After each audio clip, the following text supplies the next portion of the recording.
जब हम दूसरे घर गए थे मेरे और चौधरी साहब के दरमियान में, वहाँ पर क्या हुआ था, वहाँ पर जो वीडियो क्लिप मैंने बनाया था वो भी मैं आगे जाके लगाने वाली हूँ और पूरी डिटेल आज आप सबके साथ शेयर करने वाली हूँ कि 2 दिन मेरा व्लॉग क्यों नहीं आया था। व्यूवर्स, आज आप सबके साथ मैं वो बात करूँगी कि जब मैंने कहा था कि चौधरी साहब के साथ बर्थडे व्लॉग आएगा और वो व्लॉग क्यों नहीं आया था, और उसके बाद फिर 2 दिन मेरा व्लॉग नहीं आया था, और उसके तीसरे दिन बाद जब मैं घर वापस आई थी फिर मेरी गाड़ी चोरी हुई थी। और ये सारा मामला, सारा वाक़यात कैसे हुआ था सब आपके साथ शेयर करूँगी। लास्ट मेरे उस व्लॉग में आप सब ने देखा होगा, या फिर जिसने नहीं देखा तो आप पीछे जाके देख सकते हैं कि मैं कितनी खुश थी, मैं कितनी तैयार श्यार हुई थी और मैं रेडी हुई थी बिल्कुल कि मैं चौधरी साहब के साथ जा रही हूँ। मुझे नहीं पता कि मैं कहाँ जा रही हूँ, क्या सरप्राइज़ है, क्या बात है, क्या जीत है, आप लोगों को आगे व्लॉग में बताऊंगी। और उस व्लॉग में क्या हुआ कि हम अपने दूसरे घर चले गए थे और वहाँ पर क्या हुआ था वो सारी डिटेल आज आप सबके साथ मैं इस व्लॉग में शेयर करूँगी। और इस व्लॉग का मैं करती हूँ स्टार्ट। अस्सलाम वालेकुम माय यूट्यूब फैमिली, कैसे हैं आप सब? ठीक हैं, शुक्र अल्हम्दुलिल्लाह, मैं भी ठीक हूँ। Welcome back to my channel. आप देख रहे हैं यूट्यूब चैनल बेबो की रोशनी। वहाँ पे जब हम दोनों चले गए थे और चौधरी साहब की बर्थडे उससे अगले दिन थी और उन्होंने कहा था कि कल बर्थडे मनाएंगे। मैंने कहा चलें, ठीक हो गया। खैर हम वहाँ पे रुके और अगले दिन जब सुबह हम उठे वो व्लॉग मैं डाल चुकी थी और उन्होंने मुझे कहा कि बर्थडे आज। मैंने कहा कि क्या प्लानिंग है, मुझे प्लानिंग बताएं कि हमने कहाँ जाना है, क्या शेड्यूल है। क्योंकि अक्सर हमारा कोई भी ऐसा इवेंट होता है तो हम कहीं ना कहीं मरी, स्वात, कलाम, लाहौर कहीं ना कहीं चले जाते हैं कि चलो सेलिब्रेशन भी करेंगे और साथ में थोड़ा वक्त भी गुजरेगा और अच्छा लगेगा।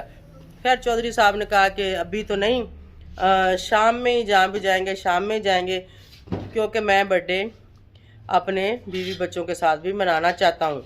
तो मैंने उनको कहा कि ठीक है।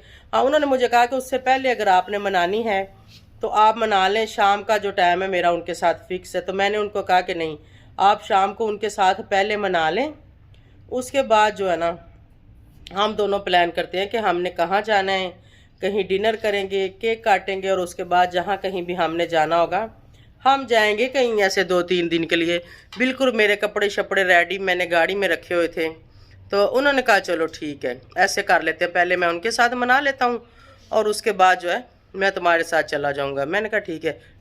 इसी के दौरान मैंने उनको कहा, क्योंकि उन्होंने मुझे खुद कहा था कुछ टाइम पहले, उन्होंने मुझे खुद कहा था कि आप जो है ना व्लॉग बना लेना अपना ना मेरी बर्थडे का। तो मैंने कहा चलो ठीक है, क्योंकि उसे लगता था कि इससे मैं भी खुश हो जाऊंगी और वो भी खुश हो जाएंगे, और जो भी मेरी एनिवर्सरी की उनके साथ मेरी ज़िद थी वो एक अलग टॉपिक था। तो मैंने कहा ठीक है। तो जैसे ही हम उस घर में रेडी हुए वहाँ से जाने के लिए, तो मैंने फ़ोन उठाया और मैंने कहा कि मैं अभी अपनी व्लॉग स्टार्ट करूँगी। तो खैर एक क्लिप मैंने बनाया, जैसे मैंने उनके ऊपर कैमरा मारा वो क्लिप भी मैं आगे लगाती हूँ, आप लोग देख लेना। तो उन्होंने मुझे कहा कि ये जो है ना मेरी वीडियो तुम नहीं बनाओगी। तो मैंने उनको कहा कि क्यों, वो बातें हमारी वीडियो में नहीं हुई थी पर्सनल। मैंने कहा कि क्यों, उन्होंने कहा बस मैंने कहा ना कि मैंने वीडियो में नहीं आना। तो मैंने उनको कहा कि अच्छा ठीक है, आपने वीडियो में नहीं आना, आप वीडियो में ना आओ तो मैं इतनी वीडियो बना लूँगी, आपके फेस की नहीं बनाऊँगी, ठीक है। तो खैर उन्होंने ना मुझे मना कर दिया। मैं उनके पास ही, बिल्कुल मैं उनके पास खड़ी थी, उन्होंने मुझे ऐसे किया, मुझे पीछे किया और वो बात मुझसे भी बर्दाश्त ना हुई, मुझे बहुत गुस्सा आया उस बात पे। तो खैर मैं चुप करके जो है ना किचन में चली गई। किचन से आंखों में आंसू आ गए थे, अभी भी आ गए। किचन में चली गई, किचन से मैं निकली वॉशरूम में चली गई।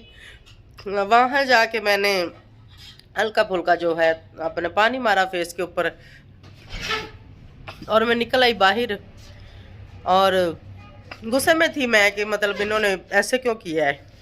खैर मैं गाड़ी में आई, गाड़ी स्टार्ट की, वहाँ से उस घर से मैंने गाड़ी निकाली तो मैं निकल आई चौधरी साहब के साथ। उसके बाद पूरा रास्ता हम वहाँ से निकले घर से, बैरिया से, खाना पुलाए। यहाँ तक हमने कोई बात ना उन्होंने की ना मैंने की। यहाँ मैं पूरा रास्ता रोती रही।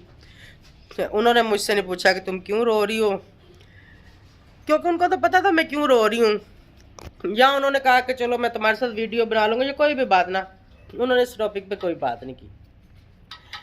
खैर हम जब कदीर रोड पे आए, वहाँ आके उनको मैंने कहा कि आपको यहाँ ड्रॉप कर देती हूँ, यहाँ से चले जाओ क्योंकि मैं कहीं जा रही हूँ। उन्होंने मुझे कहा जहाँ से लिया था मुझे वहाँ ही ड्रॉप करो, क्योंकि लिया तो उनको मैंने अपने पुराना जो मेरा घर है जहाँ पे जो अभी मैं मौजूद हूँ, यहाँ से मैंने उनको लिया था। मैं चुपचाप गाड़ी आगे ले आई, मैंने कहा चलो ठीक है। यहाँ पे मैंने उनको ड्रॉप किया। उनको ड्रॉप करने के बाद मैं काफ़ी डिसहार्ट थी, मैं रो रही थी और मैं नहीं चाहती थी कि मैं घर आऊँ और सब जो है मुझे देखें मेरी परेशानी। यहाँ पे बेटा भी है, वालदा को टिश्यू मुझे देना, बेटा भी है, वालदा भी है, ये सारे हैं। तो मैं अंदर नहीं आई, मेरे घर के बाहर ही मैंने उसको ड्रॉप किया और यहाँ से मैं जो ना वापस उस घर चली गई। उस घर में जाके मैं बहुत परेशान थी। मैं एक जगह पे बस वहाँ जाके बैठ गई सोफे पे, बस ऐसे ही मैं बैठी रही, रोती रही और खुद के साथ बातें करती रही। तो मुझे बहुत गुस्सा आया, मैंने कहा मैंने कोई व्लॉग भी नहीं डालना, और 2 दिन मैंने कोई व्लॉग नहीं डाला इसी गुस्से से कि मतलब हस्बैंड ने मेरे साथ ऐसे क्यों किया है। खैर उन्होंने मुझे कोई फ़ोन नहीं किया। उसके बाद शाम होगी, शाम भी उन्होंने मुझे फ़ोन नहीं किया कि पूछ लूँ कि ये कहाँ है, या फिर इसके साथ मैंने सेलिब्रेट करना था। बेशक गुस्से में मैं उसको उतार के चली गई थी, नहीं रब्ता किया। खैर मैंने उनको एक मैसेज किया था, उसमें मैंने उनको अपना हाल बताया था कि मैं उस वक्त किस हाल में बैठी थी। वक्त आने पर मैं वो अपना हाल आप सबके साथ भी शेयर कर सकती हूँ, क्योंकि मैं ऐसी हूँ, झूठ नहीं मैं बोलती, मैं सच बोलती हूँ। हो सकता है जिस हाल में उस वक्त मैं बैठी थी वो हाल वक्त आने पर मैं आप लोगों के साथ भी शेयर कर दूं, और मैं बता भी दूंगी कि ये वो उसी दिन का क्लिप है जब चौधरी साहब की तरफ से मुझे परेशानी हुई। ठीक है, नहीं व्लॉग में आना वो आराम से मुझे कह सकते, या फिर पहले मुझे लारा ही क्यों लगाया था। तो खैर मैंने 2 दिन व्लॉग नहीं डाला। उसके बाद मेरी अम्मी की मुझे कॉल आती है कि कहाँ हो। मैंने कहा इधर ही हूँ। तो कहती है कि आ जाओ घर, भाई की मुलाकात भी करनी जो जेल में है, अजीम का पापा। तो मैंने इनको कहा कि आप सौदा सामान ले आओ, जो जो भी उसके लिए लेके जाना है, खाना वाना बना लो, मैं आती हूँ शाम को। खैर मैं वहाँ पर ही बस कभी मेरा दिल करता था घर चली जाऊँ, कभी मेरा दिल करता था ना जाऊँ, इन लोगों को बोलूँगी टैक्सी पे चले जाओ, क्योंकि मेरी अपनी तबीयत भी सेट नहीं थी। मैंने इतनी टेंशन ली थी ना उस बात की, इतनी टेंशन ली थी कि मैं आप लोगों को बता नहीं सकती। कभी मैं सोचती थी कि मैं कहीं चली जाऊँ सब कुछ छोड़ के, कभी मैं कुछ, मेरे दिल में बहुत अजीब अजीब से ख्याल आते थे। लेकिन फिर मैं जब अपना घर देखती थी, अपना बेटा देखती थी, तो मैं सोचती थी कि इनका क्या कसूर है, इनको कैसे छोड़ के चली जाऊँ ऐसे मैं अकेले, और इनके पास कुछ भी नहीं है, इनको कैसे छोड़ के चली जाऊँ। भाई मेरा जेल में, उसका क्या कसूर है, उसको कैसे मैं ऐसे छोड़ के चली जाऊँ। मेरी वालदा है यहाँ पर, छोटा सा बच्चा है अजीम है साथ में, इन सब को किसके सहारे मैं छोड़ के जाऊँ। मतलब मुझे गुस्सा तो हस्बैंड पे है और उसकी वजह से मैं अपना सब कुछ तबाह करके चली जाऊँ। खैर जाना मैंने कहाँ था, यही था कि मैं कहीं जाती हूँ अपनी व्लॉगिंग श्लॉगिंग करूँगी, जब दिल किया वापस आ जाऊँगी। खैर मैं नहीं गई, वहाँ से मैं इधर वापस आई अपने घर। लेकिन उससे पहले घर की मैं उसके बाद बताती हूँ। पहले आप लोग ये क्लिप देख लें, जो क्लिप उस घर में मैंने बनाया था कि हम बर्थडे सेलिब्रेट करेंगे, वो वाला क्लिप जैसे मैंने बनाया था वो वैसे का वैसा ही अभी मैं यहाँ लगा रही हूँ, आप उसको देखें फिर आगे चलते हैं। नहीं छोड़ दो दरवाजा छोड़ दो, खुला ही रहने दो।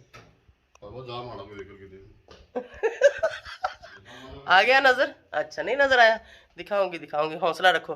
तो इन्होंने मेरे साथ किया कल रात को धोखा, वो ऐसे कि हमारा प्लान था कहीं जाने का, ठीक है, तो इन्होंने वो कर दिया मिस। और वो क्यों मिस किया, वो आज इनका कोई प्लान था, वो कह रहे हैं कि मैं वो वाला आज पूरा कर लूँ और उसके बाद तुम्हारे साथ, और आज ही मेरा प्लान भी पूरा होगा, ये नहीं कि नहीं होगा। तो मैंने कहा चलो ठीक है, क्योंकि मेरी ऐसी आदत नहीं है कि मतलब किसी के साथ जिद लगाना या मतलब इस तरह काम करना, वो मैं बिल्कुल भी नहीं करती। तो फाइनली इनकी बर्थडे आ गई है, तो इनकी बर्थडे हमने मनानी थी आज, तो इन्होंने कहा कि मैंने बच्चों के साथ भी वादा किया कि बर्थडे मनाएंगे, तो अब मैं क्या करूं।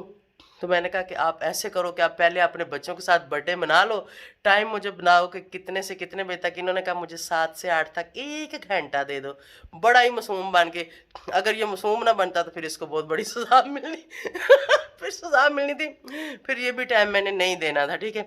लेकिन मैंने कहा नहीं नहीं कोई बात नहीं, क्योंकि बच्चे पहले बाकी सब कुछ बाद में, मैं ऐसी सोच रखती हूँ।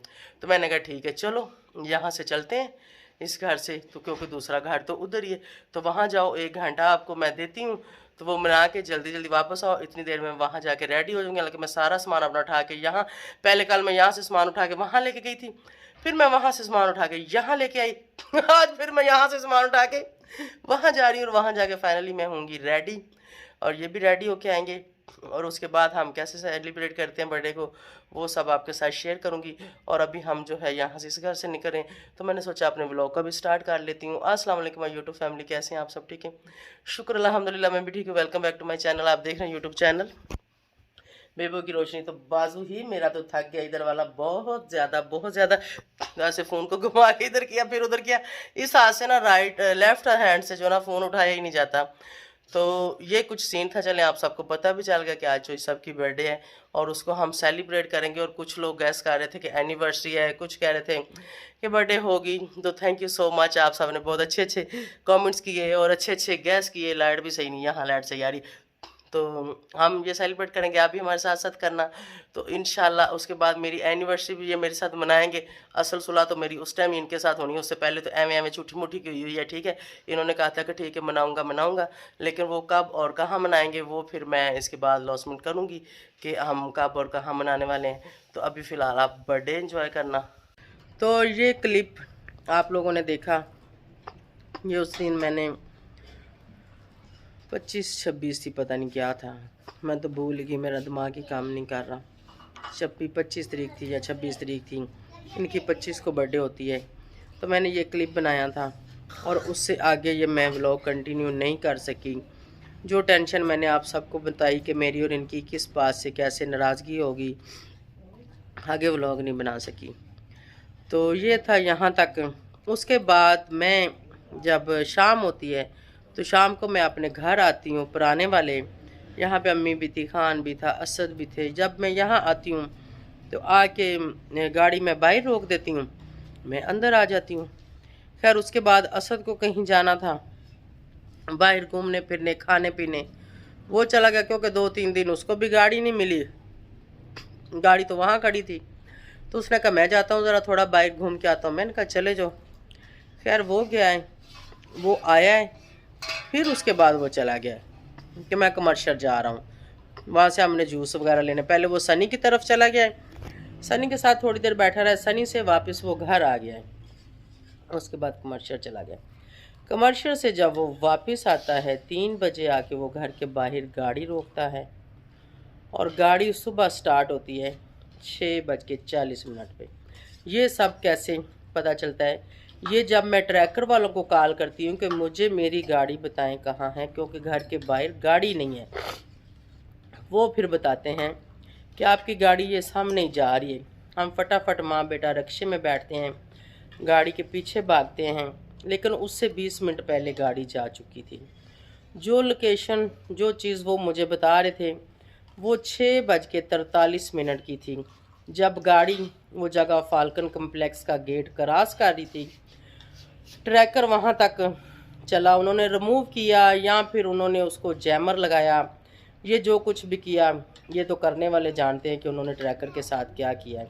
लेकिन ट्रैकर ने जो लोकेशन दी, ट्रैकर ने कहा कि 3:06 पे आपकी गाड़ी बंद हुई है इस लोकेशन पे, जो कि मेरे घर के बाहर की लोकेशन थी। और उसके बाद उन्होंने कहा 6:40 पे आपकी गाड़ी दोबारा स्टार्ट हुई है, और 6:43 मेरे घर से तकरीबन 1 किलोमीटर भी नहीं है, किलोमीटर से भी कम सफ़र है। वहाँ जाके गाड़ी का ट्रैकर काम करना बंद कर देता है। ये सीन यहाँ तक हुआ, और मेरे और चौधरी साहब का सफ़र जो था वो यहाँ तक चला। जो भी सुलह हुई थी 2-4 दिन की, वो ऐसे फिर नाराज़गी में बदल गई। तो कुछ लोगों के कुछ कमेंट्स आते, कुछ कमेंट्स आते, लेकिन मैं कमेंट्स पे नहीं जाती, मुझे अपने अल्लाह पे यकीन है, मैं अपने अल्लाह पे भरोसा करती हूँ कि जो भी मेरी गैबाना मदद करेगा अल्लाह ही करेगा, कोई क्या कर सकता है।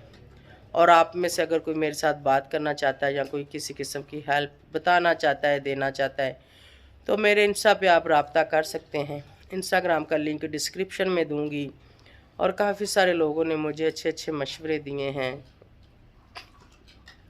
और काफ़ी सारे दायरे जो हैं हमारे साथ इस स्ट्रगल में सफ़र कर रहे हैं। तो देखते हैं कि हम कामयाब होते हैं या फिर नहीं होते। बाकी वीडियोस क्लिप कुछ लोग मुझे कह रहे हैं कि सेफ सिटी चेक करवाएं, वीडियोस देखें। लाइट चलेगी तो घर में कोई यूपीएस का कोई चार्जिंग लाइट कोई किस्म का इंतज़ाम नहीं। यूपीएस ख़राब हो गया था, उसके बाद लगवाया ही नहीं। सोचा था नए घर में लगवाऊंगी, लेकिन नए घर में भी अभी तक नहीं लगवा सकी। जब से वहाँ शिफ्ट हुई हूँ दिन ब दिन खाना ही ख़राब होता गया है और अभी सोच रही हूँ कि उसको भी खाली कर दूँ और चुपचाप जैसे यहाँ बैठी हूँ ऐसे ही बैठी रहूँ। जो किस्मत या नसीब होगा वो मिल जाएगा। तो ये सब कुछ है, इसके ऊपर वर्किंग हम कर रहे हैं, कैमरे के ऊपर भी वर्किंग कर रहे हैं और ढूंढने की कोशिश भी कर रहे हैं। लेकिन वही है ना, जो नसीब में है ना होगा तो वही।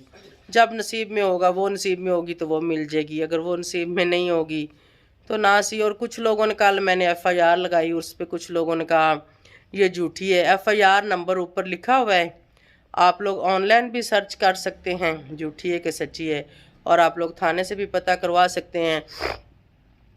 और चोरों के लिए पैगाम है कि अगर आप लोगों के साथ मेरा नंबर नहीं है, जो मेरी बुक के ऊपर नंबर लिखा हुआ है, गाड़ी की फ़ोटोकॉपी बुक भी गाड़ी के अंदर पड़ी थी, तो वो जो नंबर था वो बहुत टाइम पहले बंद हो गया था। तकरीबन जब मैंने गाड़ी ली थी उसके 2-3 महीने बाद वो नंबर बंद हो गया था।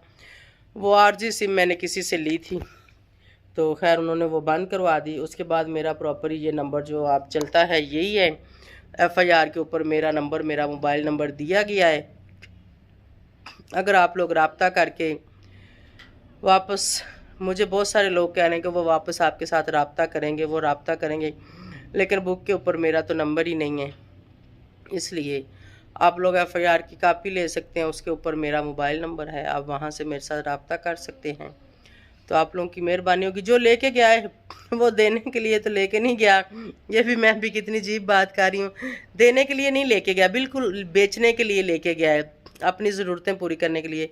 तो अगर वो ज़रूरत मैं पूरी कर दूँ, वही चीज़ आप मुझे बेच दें, क्योंकि चोरी का माल है, चोरी की चीज़ है, तो वो जितने की है उतने की तो बिकनी नहीं है। ये तो सारा ज़माना जानता है, मैं भी जानती हूँ, आप लोग भी जानते हैं। तो जो भी, जब गाड़ी का नाम आता है तो मैं कंट्रोल नहीं कर पाती अपने आंसुओं के ऊपर ना, तो आवाज़ ही मेरी रुक जाती है। तो जो आपने किसी और से लेना है उसका, वो आप मुझसे ले लें, रिक्वेस्ट है आप लोगों से। इसके अलावा और तो मैं कुछ नहीं कर सकती। अगर आप रिक्वेस्ट मानते हैं तो आप लोगों की मेहरबानी, नहीं मानते तो भी आप लोगों की मेहरबानी। अल्लाह पाक आप लोगों को हदायत दे, नेकी की हदायत दे कि आप लोग ये गुनाह, ये जुर्म ना करें, क्योंकि ये गुनाह भी है, ये जुर्म भी है। हो सकता है कि अभी आप उन पैसों से अपनी कोई भी ज़रूरत पूरी कर सकते हो, लेकिन जब हम इस दुनिया से जाएंगे, जब हम मर जाएंगे, तब हमारी ज़रूरत कौन पूरी करेगा? उस वक्त अल्लाह के सामने जब अल्लाह हमसे पूछेगा कि आपने ये सब क्यों किया था, उस वक्त कौन करेगा? उस वक्त कौन जवाब देगा? उस वक्त कौन साथ होगा?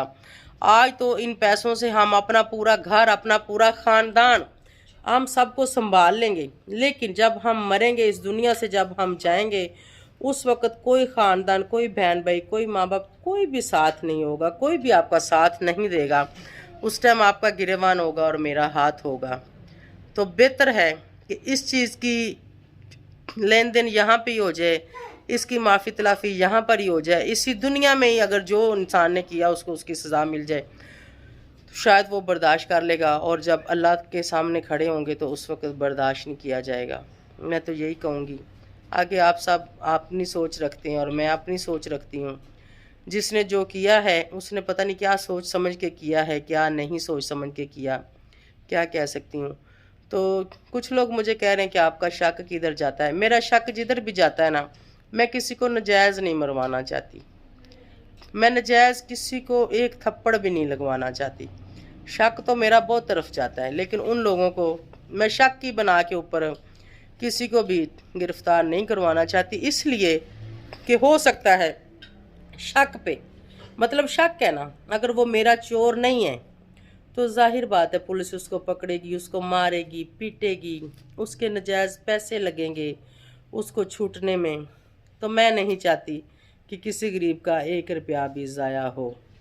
तो बाकी ज़ाया उसी का ही होगा जिसने ज़िंदगी में कुछ किया होगा। कहते हैं अल्लाह ताला जब सज़ा देता है ना, तो आपने जो जुर्म किया होता है ना, बेशक उस जुर्म की आपको सज़ा ना मिले, कहीं ना कहीं से आपके ऊपर ऐसा जुर्म लागू हो जाता है कि आप कहते हैं कि मैंने नाजायज़ सज़ा पाई है, मतलब मैंने कुछ नहीं किया था और मैंने सज़ा मिली है, लेकिन आपने कहीं ना कहीं कुछ किया होता है, शायद आप भूल जाते हो सकता है मेरे से भी कोई ऐसी गलती हुई हो कि जिसकी सज़ा मुझे ये मिली है कि मुझसे मेरी सबसे कीमती चीज़ छीन गई है, मेरी गाड़ी जो मेरी ज़िंदगी का सहारा था, जिससे समझ ले मैं चलती फिरती थी, समझ ले मेरे चलने फिरने का आसरा ही वो था, ठीक है।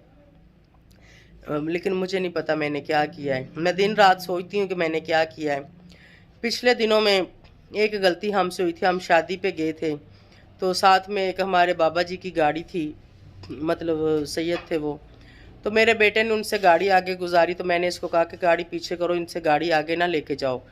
तो इसने कहा कि मैंने आगे से कुछ लेना है, मैंने खाना है, मुझे भूख लग रही है, तो कोई बात नहीं। फिर भी मैंने कहा नहीं, बाद में खा लेना, शादी वाले घर जा रहे हैं, वहाँ भी खाना मिलेगा, लेकिन तुम खाना खा के चले जाना, पर तुम स्लो करो, उनके पीछे आओ। खैर इसने मेरी बात नहीं मानी, ये आगे चला गया। उनको हमने फ़ोन किया, उनके साथ हमने बात की, वो कह रहे हैं कि हमें तो पता ही नहीं कि आपकी कौन सी गाड़ी थी और कब आप लोग आगे निकले हो। रोड के ऊपर इतनी गाड़ियाँ जा रही थी, हमारे दिल में ऐसी कोई बात नहीं है कि हमने ये कहा हो कि ये गाड़ी हमसे आगे क्यों गई या कोई दिल से बददुआ निकली हो, ऐसा कुछ भी नहीं है। फिर भी उन्होंने कहा हम आपके लिए दुआ करेंगे। उसके अलावा मैंने कोई गलती नहीं की, कोई गलती नहीं की। इन 4-5-6 सालों में मुझे नहीं याद कि मैंने कोई ऐसी गलती की हो जिसकी मुझे इतनी बड़ी सज़ा मिली हो।